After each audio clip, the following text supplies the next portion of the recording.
Assalamualaikum warahmatullahi wabarakatuh.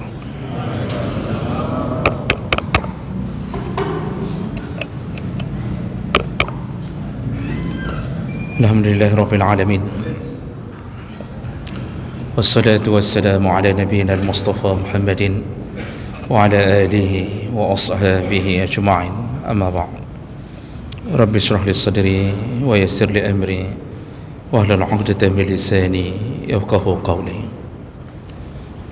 Segala puji bagi Allah, kemudian salawat dan salam kepada Rasulullah, pada keluarga dan seluruh sahabat-sahabatnya yang Allah muliakan insyaAllah. Bapa-bapa, ibu-ibu, jamaah salat maghrib dan Aisyah, dan semoga Allah subhanahu wa ta'ala membalas kehadiran kita dengan surganya insyaAllah. Bapak Ibu yang Allah muliakan, kita akan sambung pelajaran kita masih di dalam bab adab di dalam memberi dan menerima hadiah. Di pertemuan kita yang lalu, kita membahas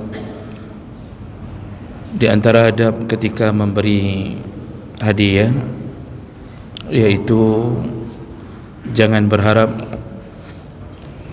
akan dibalasnya hadiah kita. Jangan berharap agar hadiah kita dibalas. Jadi kalau memberi benar-benar total karena Allah, dan jangan sedikit pun berharap seakan-akan kita menunggu balasan dari orang yang kita beri. Ini ada terdengar suara, ada dengar suara. Dengar.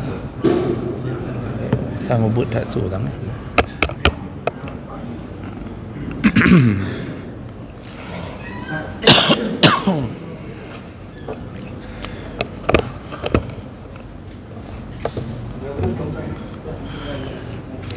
Baik, Bapak Ibu yang Allah muliakan,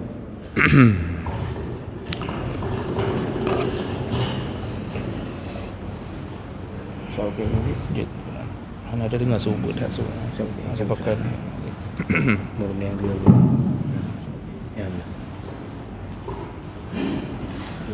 Baik, Bapak Ibu yang Allah muliakan, kita akan lanjut.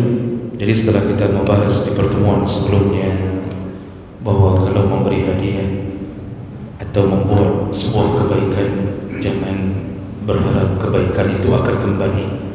Walaupun janji Allah setiap kebaikan pasti kita akan mendapatkan kebaikan yang lain. Jadi kalau mendidik anak, memberi sesuatu kepada istri atau apapun, maka jangan berharap balasan dari manusia. Karena kalaupun dibalas oleh manusia, maka sungguh balasan itu terlalu kecil dibandingkan balasan dari Allah SWT.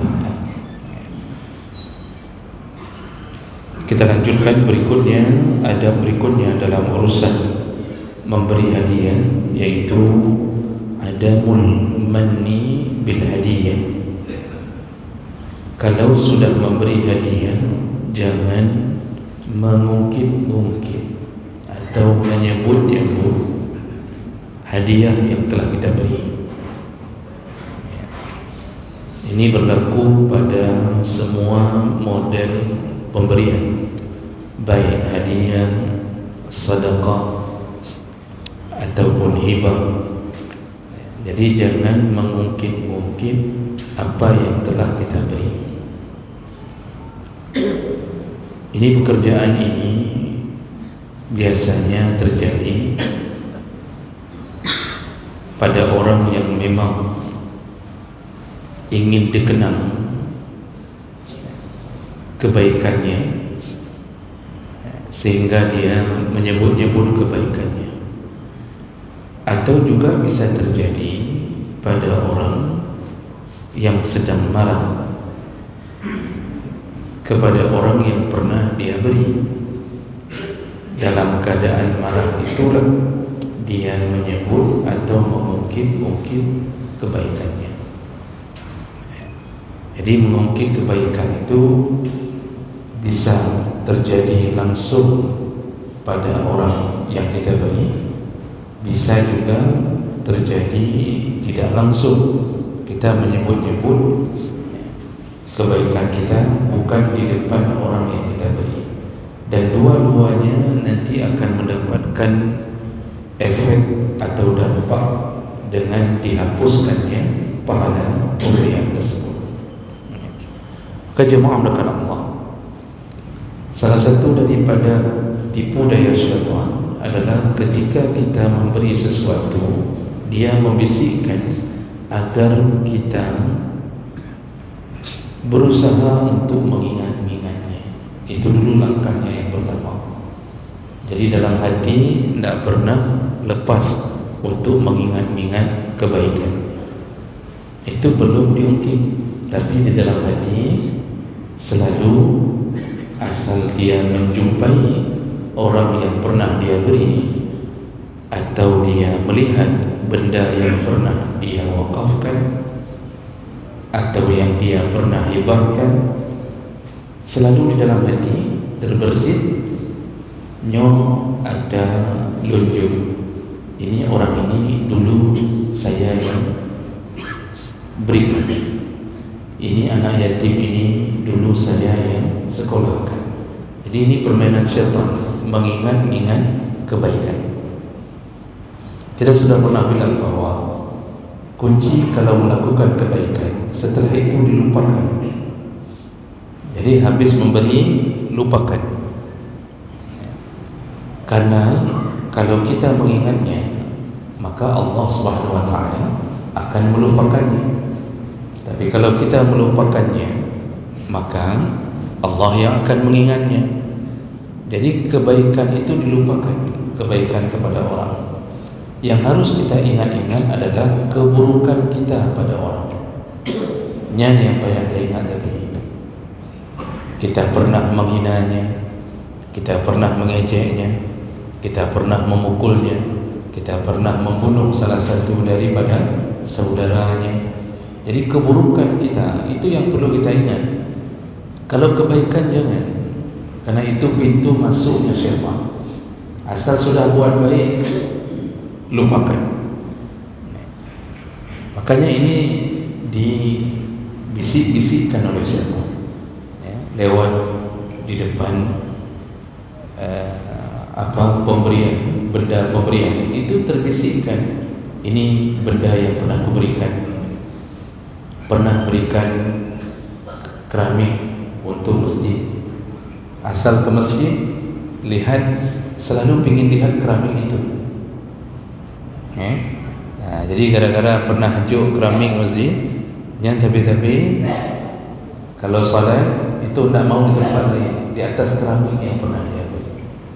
Kalau dia pernah berikan sajadah atau ambal untuk masjid, itu selalu asal salat di dalam hatinya, ini sajadah yang pernah saya beri.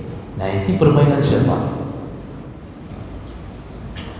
Kalau sudah model begitu, nanti berkembang. Nah, berkembangnya mulailah melahirkan perasaan itu. Jadi tadi permainan hati, ini permainan hati pintu masuk, belum dihapuskan pahala oleh Allah. Karena sesuatu yang dimainkan di hati, selama kita mampu melawannya, itu kembali digugurkan. Prasangka-prasangka buruk itu digugurkan oleh Allah. Jangan dilahirkan, karena semua kita tetap ada goresan hati. Kita lihat orang ada suuzannya, selama kita tak melahirkan suuzan itu dengan perbuatan, baik dengan lisan, dengan tangan atau apa saja, maka kita lawan. Jadi begitu kita lihat ada permainan syaitan membisikkan di hati mulai mengingat kebaikan, kita seharusnya melawannya. Jadi kita mengatakan, udahlah, lupakan sajalah, udah, anak mampu yang fikir-fikir itu perlu dilawan. Nah, kalau tak mampu dilawan, maka berikutnya adalah syaitan akan mencoba untuk membuat kita melahirkan perasaan ingin atau ingin menyebut-nyebut kebaikan tersebut. Mulailah. Jadi mulai menyebut-nyebut, mengungkit-ungkit kebaikan yang kita lakukan. Habis memberi hadiah, memberi sedekah, kita kadang-kadang menyebutkan langsung di depan orangnya.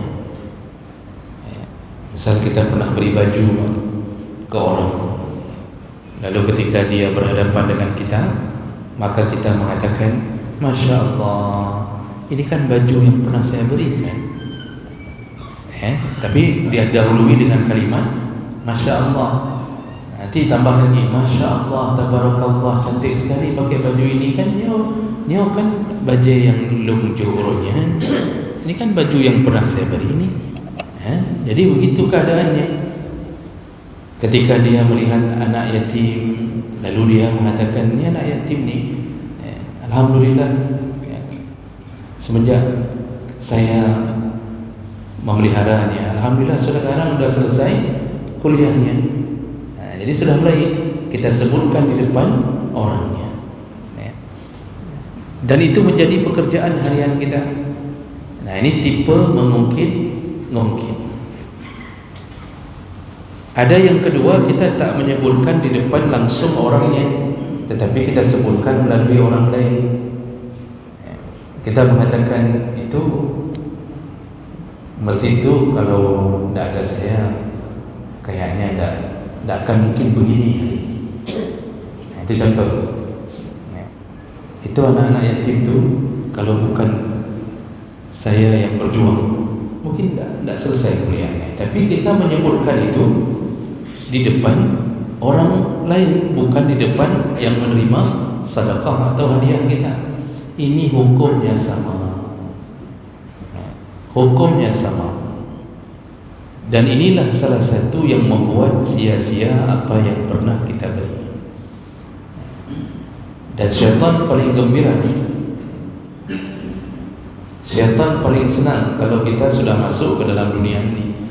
Kenapa? Saking berbahayanya perbuatan ini, Allah Subhanahu wa taala berkali-kali menyebutkan di dalam Al-Quran dalam beberapa ayat tentang buruknya orang yang mengungkit-ungkit kebaikan atau pemberiannya. Di antaranya surah Al-Baqarah 262, Allah Subhanahu wa taala menyebutkan alladzina yunfiquna amwalahum fi sabilillah summa la yutbi'una ma anfaqu mannaw wa la adha lahum ajruhum 'inda rabbihim wa la khaufun 'alaihim wa la hum yahzanun. Jadi Allah mengatakan orang-orang yang menginfakkan baik sedekah, hadiah atau apa saja, orang-orang yang menginfakkan harta mereka di jalan Allah. Di jalan Allah itu ya siapa yang ditunjuk oleh Allah. Banyak jalannya.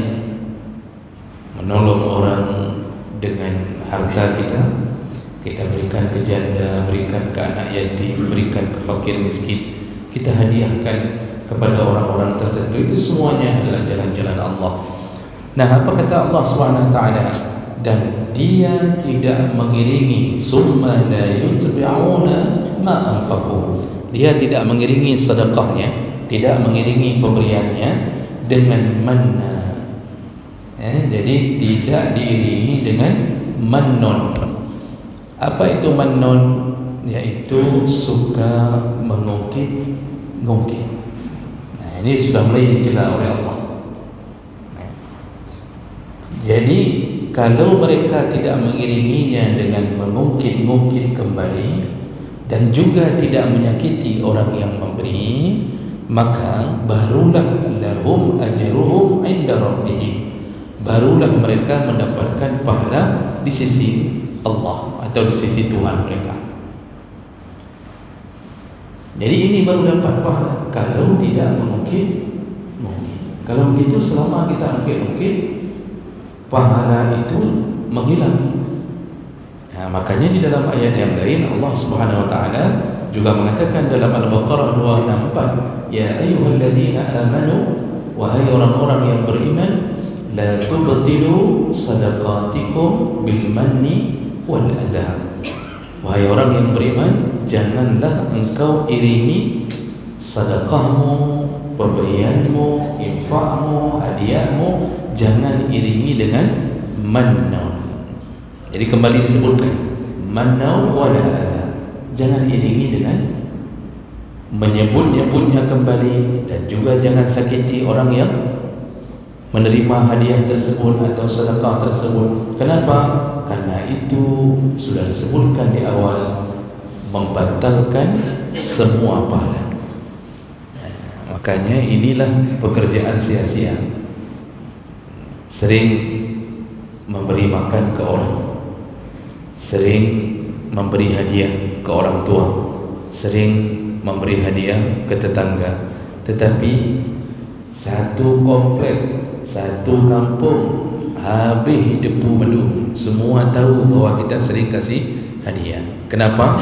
Di mana ada perkumpulan, di mana ada duduk orang ramai, kita duduk di dalamnya, lalu mulai kita mengatakan alhamdulillah, saya hari-hari itu selalu saya berbagi. Kalau saya buat buah kuliah, selalu saya kasih ke tetangga, walaupun dia tidak pernah kasih ke saya. Ini kan dah mahal. Tadi sering mengungkit dan mulai menghibah. Jadi ini pekerjaan ini, Pak.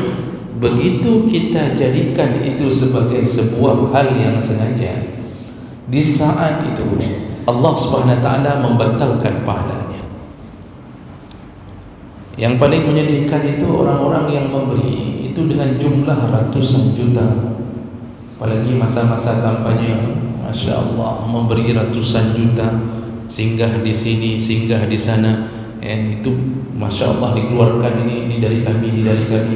Dan begitu sudah terpilih, mulailah mengungkit semuanya apa yang pernah dia beri. Maka ratusan juta itu hilang di dalam catatan amal.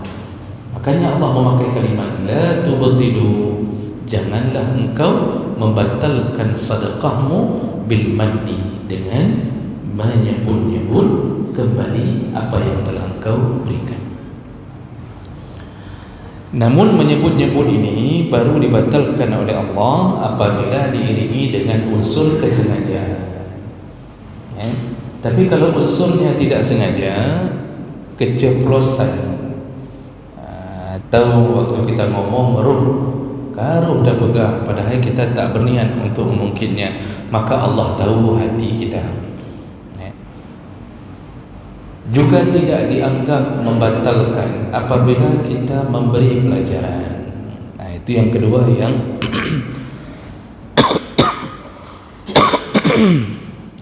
jadi itu yang kedua yang masih dibenarkan, yaitu memberi pelajaran. Contoh, ketika kita mengajak orang, kita mengatakan bahwa ayolah kita donasilah sedikit-sedikit untuk kita bangun rumah fakir miskin itu, atau kita kasih hadiahlah untuk guru-guru kita, atau untuk siapa menjelang hari raya kita kasih hadiah untuk anak-anak, supaya mereka bisa begini dan begitu. Kita ajak orang, lalu kita selipkan supaya orang mau. Kita mengatakan saya sudah memulainya, nyo dari long kali nunjuk 1 juta, saya sudah mulai 1 juta, dengan tujuan agar orang lain ikut mau menginfakkan, atau mau, di dalam hati kita bukan ingin mengatakan kita bahwa orang yang sudah memberi, tapi sekedar supaya orang terpancing. Nah, ini tidak mengapa, tapi hati-hati, itu tipis sekali antara mengungkit dengan syiar, tipis sekali. Ada orang yang selalu mengungkit-ungkit, tapi kemudian dia menyebutnya syiar, diungkit sana, ungkit sini. Kadang-kadang ungkitnya tidak melalui lisan, Pak. Hari ini mengungkit hadiah, mengungkit sedekah, itu malah paling hebat ketika dilakukan melalui tulisan. Jadi pasang di grup WA, pasang di Facebook. Setiap pemberian kita sebut, kadang-kadang angkat status. Jadi buat status bahwa kita hari ini sudah memberi, alhamdulillah, dengan izinmu ya Allah, aku telah memberikan sedikit harta yang Engkau berikan kepada aku ya Allah. Ya. Kami sungguh berbahagia melihat senyuman anak-anak yatim tersebut ya. Ya Allah, semoga Engkau membalas kami dengan surga. Dia tai kucing semua bahasa. Udah tulis alhamdulillah panjang, semoga Engkau begini. Yang tujuan apa? Untuk apa dia pasang? Kepuya pasang di Facebook.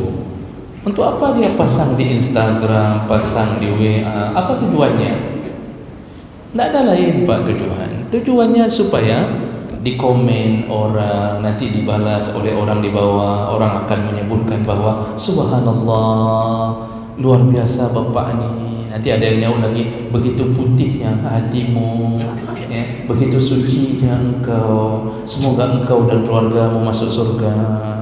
Dan kita setiap kali kalimat-kalimat itu muncul, maka hati kita bergetar, rasa senang di hati. Kemudian telinga kita terus tinggi, Pak. Maka orang Aceh menyebut geli-gelinya. Nah, jadi perasaan ini Pak terus. Dan kita tahu kita sudah mulai salah di saat tidak ada yang komen. Sudah 1 jam kita pasang status, tak ada yang komen satu pun. Kita buka kembali, tak ada yang komen. 15 menit berikutnya tak ada yang komen. Buka setengah jam, tidak ada yang balas satu pun, tak ada yang lihat satu pun. 1 jam, tak ada. Akhirnya dia tutup kembali, dia tulis komennya. Hai, aku fikir kawan aku kutuk dia undangnya. Jadi ini perkara ini menunjukkan kita marah. Kalau sudah marah saat tidak dipuji orang, berarti disitulah ketahuan kita berharap pujian. Kita berharap semoga orang menghargai kita. Inilah mengungkit yang menyebabkan semua yang tadi kita berikan hancur lebur dibuat oleh Allah Subhanahu Wa Taala. Lalu ada pertanyaan, ini kalau sudah pernah diungkit, lalu kemudian sudah dibatalkan oleh Allah, lalu kita taubat, apakah dikembalikan? Ya, ini sudah mungkin nih. Lalu kemudian taubat, apakah dikembalikan lagi oleh Allah? Ini saya tidak tahu sebenarnya bagaimana keputusan Allah terhadap amal kita. Karena bahasa Allah, jangan batalkan pahala sedekahmu, hadiahmu atau apapun pemberian dengan menyebut-nyebutnya. Jangan batalkan ini. Bahasanya itu Allah juga melihat dilakukan berulang-ulang atau hanya sekali tanpa sengaja. Kalau dilakukan berulang-ulang, mungkin yang diputuskan oleh Allah adalah dihapuskan dalam catatan amal. Kalau sudah dihapus, tentu tidak bisa kembali. Untuk kembali harus melakukan amal yang baru. Taubatnya itu apa? Taubat untuk tidak mengulangi apa yang telah dilakukan. Kita apa? Paling sedih ketika kita beramal banyak tapi pulang ke hadirat Allah kita tak menemukan amal kita. Itu paling sedih itu. Bapak paling sedih ketika sudah menikah, ada istri. Ketika bapak pulang ke rumah, istri tidak ada lagi di rumah. Bapak sudah bayar mahar 30 manyam, kemudian sudah siapkan hadiah terindah, lalu kemudian bapak akan siap-siap untuk menemui istri dengan berbagai layanan. Begitu kita datang ke rumah, kehanya ada hiplung kerau, ada curi. Itu menyedihkan hati Pak. Begitulah kita, selalu kita banggakan ke orang. Alhamdulillah, hadiah saya banyak. Alhamdulillah. Ini dumso yang mengenal lu bujuk saja hadiah. Itu mana tak peduli lagi-lagi. Saya tidak terlalu peduli masalah hadiah itu. Saya kasih kanan, kasih kiri. Selalu kita membuat seakan-akan kita ini orang paling royal, paling dermawan. Tapi kita ungkit-ungkit terus, ungkit di mana-mana ungkit. Begitu bertemu Allah, dinampakkan catatan amal, ternyata tidak kita temukan amal yang kita ungkit-ungkit tadi. Kita berfikir bahwa kita masuk surga, ternyata tidak ada amal itu. Nah, ini yang harus dihati-hatikan. Jadi bukan hanya dibatalkan Pak. Nah, ini yang perlu dipahami. Bahayanya mengungkit-ungkit pemberian bukan hanya dibatalkan, tetapi ada ancaman neraka, azab bagi yang suka mengungkit pemberiannya. Ini merujuk kepada hadis Nabi sallallahu alaihi wasallam dari Abu Dzar radhiyallahu anhu. Rasulullah sallallahu alaihi wasallam mengatakan, "Salasatun la yukallimuhum Allah yaumal qiyamah wa la yanzuru ilaihim wa la yuzakkihim wa lahum 'adzabun alim." Ada 3 kelompok orang, kata Nabi. Ada 3 kelompok orang yang Allah tidak mau melihatnya di hari kiamat. Jadi ketika sudah berdiri di padang mahsyar, Allah tidak mau memperhatikan dia. Wala yuzakkihim, Allah tidak mau mensucikannya. Tidak diberi syafaat, tidak disucikan oleh Allah, tidak dilindungi, dilihat pun tak mau. Dan Allah SWT, lalu Nabi mengatakan, walahum azabun alim, bahkan mereka telah dipersiapkan azab yang pedih. Apa azab pedih? Mulai dari padang mahsyar, matahari diturunkan, dan kemudian orang mulai tenggelam dengan keringatnya sendiri di dalam terik panas itu, Pak, tidak tahu mau ke mana. Dan yang lebih menyedihkan lagi, ketika kita tidak dipanggil-panggil, jadi dibiarkan, tidak ada perlindungan apapun. Karena seorang mukmin di padang mahsyar, kalau dia dilindungi Allah dengan amalnya, maka amalnya akan datang melindunginya. Orang yang sering membaca Quran, dalam hadis Nabi, bersahabat dengan Quran siang malam sempat walaupun tidak hafal. Apa kata Rasulullah? Iqra'ul Quran, bacalah Quran, fa innahu ya'ti yaumal qiyamah syafi'an li ashabihi. Banyak-banyaklah baca Quran. Kenapa? Karena nanti Quran akan datang memberi syafaat kepada sahabatnya ini. Bagaimana cara Al-Quran datang? Disebutkan dalam hadis yang lain, yaitu seperti datangnya gerombolan burung atau awan. Dan awan itu dipimpin oleh surat Al-Baqarah dan Ali Imran. Ini dalam hadis Bukhari Muslim. Dipimpin oleh surat Al-Baqarah dan Ali Imran. Ini orang sering baca Quran, khatam, balik lagi, khatam, balik lagi ke Al-Baqarah. Dipimpin oleh komandannya, lalu kemudian mereka melindungi kita di padang mahsyar. Jadi tidak terbakar dengan teriknya matahari. Itu contoh perlindungan dari Allah. Lalu nanti hadis Nabi menyebutkan ada 7 golongan orang yang dilindungi Allah. Yauma la dhilla illa dhilluh, dilindungi di saat tidak ada perlindungan kecuali perlindungan dari Allah. Salah satunya siapa, Bapak Ibu?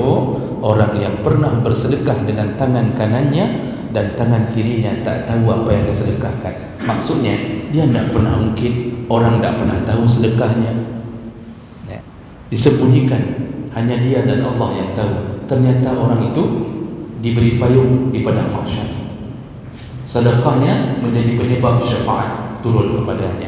Itu contoh. Tapi 3 orang ini, kata Rasulullah, 3 orang ini tidak akan dilihat Allah. Jadi tidak dilihat hanya permohonan, tidak dipedulikan. Kita apa?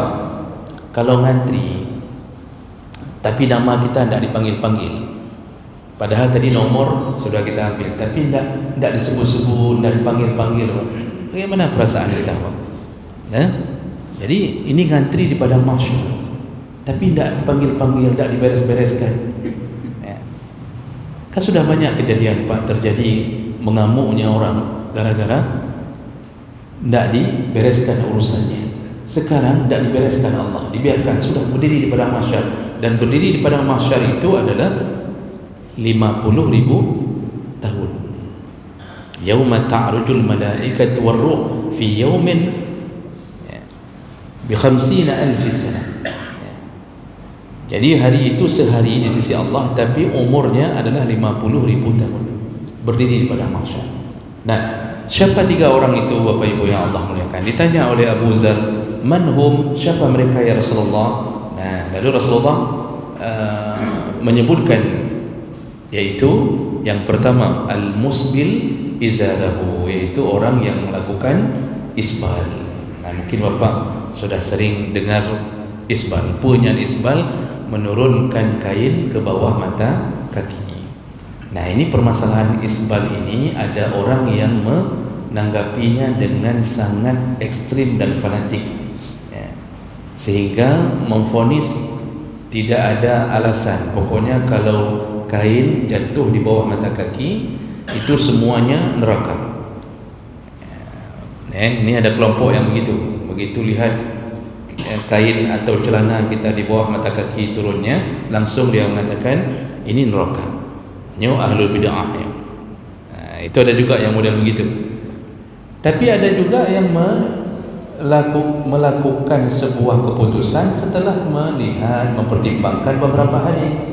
Karena di dalam hadis yang lain Nabi SAW menyebutkan tentang isbal ini, itu dibuat satu kalimat kunci, yaitu apabila diiringi dengan kesombongan. Kata Rasulullah, man jarra saubahu khuyala, barang siapa yang menyeret-nyeret kainnya dalam keadaan khuyala, yaitu dalam keadaan sombong, barulah dia disebut dengan isbal yang memasukkan dirinya ke neraka.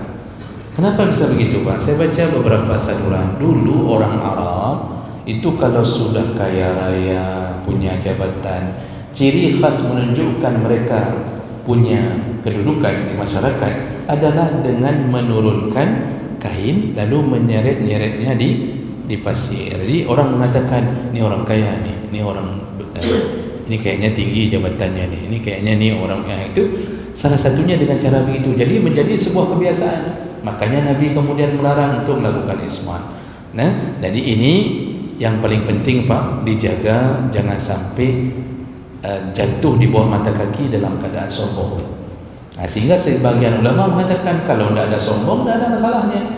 Sekarang kita pergi kantor pakai celana tertutup mata kaki. Apakah semua orang yang masuk kantor dengan celana masuk neraka?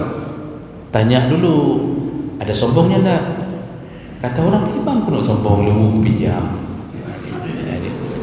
Ada orang mengatakan ini memang pakaian kita ni, tidak ada di dalam hati sombong-sombong. Memang begitu, memang hari-hari kita. Pakai kain sarung, kemudian jatuh. Nah, itu juga harus dipertimbangkan.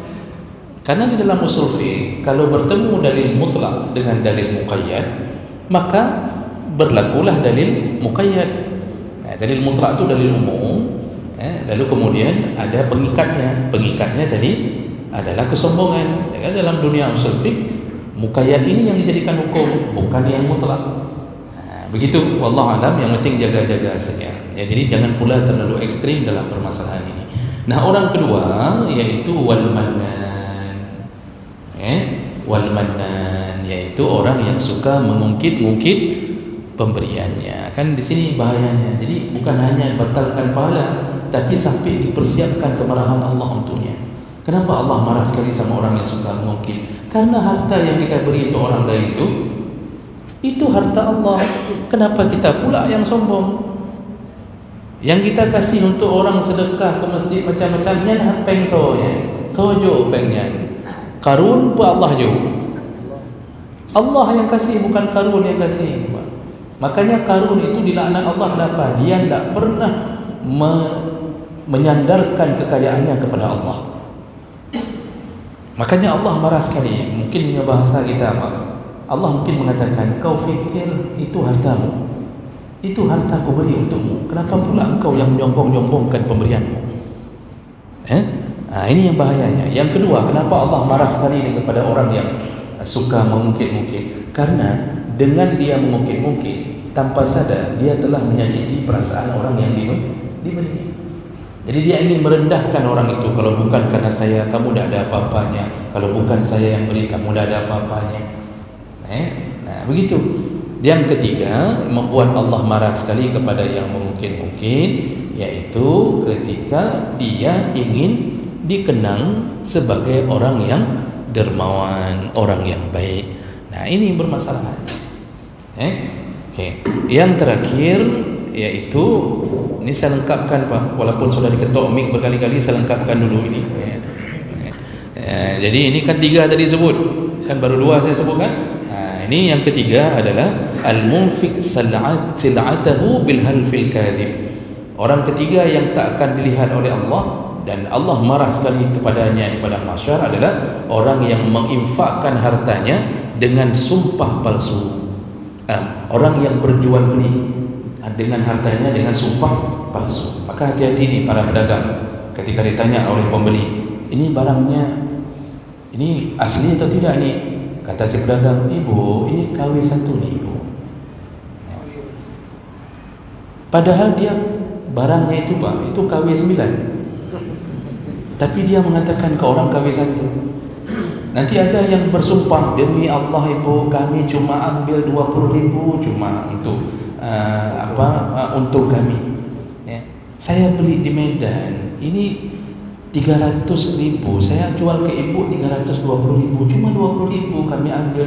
Wallahi, kata dia, demi Allah, demi Rasul, comak ke, kata dia. Ya. Sudah pakai comak ke, kata dia. Ya. Jadi begitu dia bersumpah. Padahal dia beli di Medan cuma 100,000. Ini orang begini, itu azab menantinya. Jadi bersumpah palsu di atas jual belinya.